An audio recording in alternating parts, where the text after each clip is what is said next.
Hi, I'm Ian Mean. I'm Director of Business West in Gloucestershire, and I'm talking to James Monk. James is the Commercial Director for Business West, and he oversees the whole operation of exporting. Now, James, lots of criticism in the last week of companies seeming to fall asleep at the wheel on Brexit. Is that true? I think it's a little bit unfair on the companies because they've been told umpteen times to get ready for Brexit, and they must get ready for Brexit now, otherwise they will have horrendous things befalling on them. So you can see why they're waiting to almost see what actually happens at the end of the year. Are we going to actually leave? Has COVID changed anything? Now, the reality, as far as we see it, is we have actually already left the EU. We're now in a transition period, and whether you think the government using game theory and brinkmanship to carve a deal or not, we are completely leaving, and the transition period at the moment ends at midnight on New Year's Eve. So it's happening. You need to be ready for it. So are people ready for it, and how can you help them as Business West? We're seeing the whole spectrum from the companies we're working with, from being as ready as they can be, because in part, unfortunately, there is still some areas where there are not definitive answers of what you need to do. We've heard only this morning that the supermarkets are now suggesting there'll be £3 billion worth of extra cost to the UK consumer when we start trading on WTO tariffs, if that happens. Now, WTO tariffs, that's what the government is referring to as trading the Australian way. So that will put up the price of the average shopper's basket when they go out and get their food in the UK. But the thing we're most concerned about is it's going to put up the costs of our exports once they get imported into the EU. So we don't know how that's going to pan out, but there are some things that we are, I think, 99% certain are going to be happening. And one of those are things like customs declarations. So companies who've been trading on a global basis already have been used to, for many years, having to make customs declarations. But it's going to come as a shock to those companies who've only been trading with Europe. Because let's be honest, it's been really easy. You've given it to your courier, you've put it into the post box, you've sent it to Rotterdam, and it's no different to sending it to Rotherham. Well, it is different. It probably gets to Rotterdam quicker.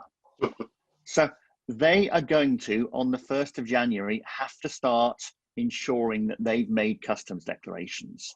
Now, they can do it themselves. They can use a freight forwarder to do it for them, or they can use someone like ourselves to make these entries. Now, you may be thinking, Ian, well, what's it matter about making an entry? Well, it matters because that shows what customs and duties are going to be liable on it, hence back to the WTO, but that will apply even if we do have a trade agreement. And the way it matters is, as a consumer, I'm sure you've bought something from Amazon or online from the US, and when it turns up, it comes with that annoying little slip that says you've got to pay import duty. Now, from a customer experience, you probably don't mind going off to your nearest DHL office or wherever and paying that. Now, you imagine from a business perspective, if your customer is suddenly now getting hit with a tax that they haven't anticipated getting hit with, and a process that they've now got to comply with, are they going to buy from you again? Probably going to be souring a relationship in a time with all of the EU transition piece ending. They need as good a relationship as possible with their EU buyers so they keep on buying from a British provider. So go and come and talk to us. So we've trained up, I think, 5 additional staff fully qualified to do these customs declarations. We're getting companies registered at the moment, getting them all set up. Now, there's no charge for doing that. We're even doing it that they can put some dummy transactions through themselves, through us, to get used to it.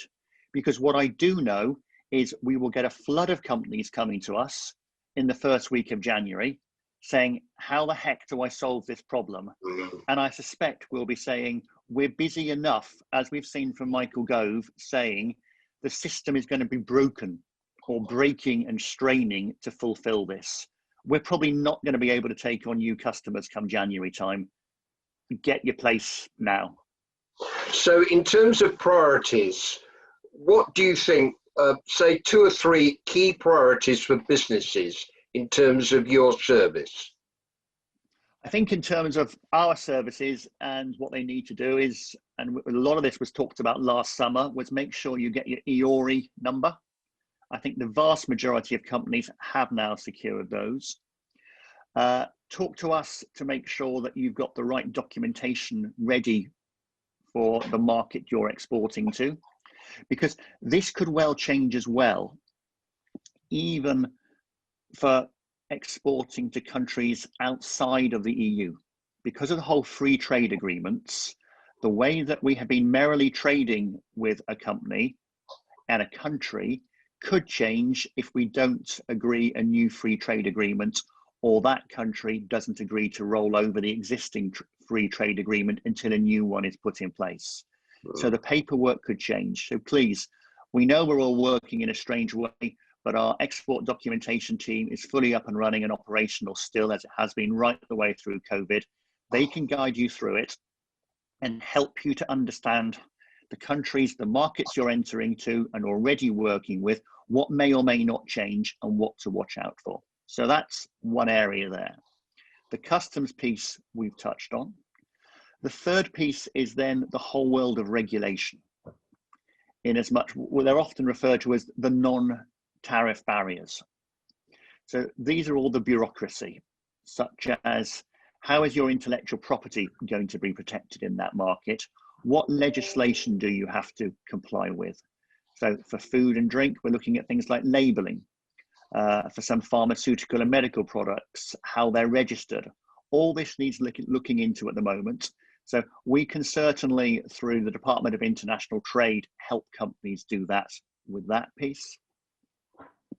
So the final bit is, and we're just getting some final clarity we're trying to establish on this, the question of whether you need to register for VAT in the individual countries within the EU. And hopefully we'll have some clarity on that next week, and we'll happily share that as well. But again, it's fast moving. What I would say to everyone who's trading and wants to trade, because the UK economy is not looking too stunning at the moment, and exporting is a good option because other parts of the world are going to be doing better than we are. So it's a good time to do it. Talk to us and do it with your eyes open. James, you're an expert on this. Are we going to get a deal? I hope we're going to get a deal.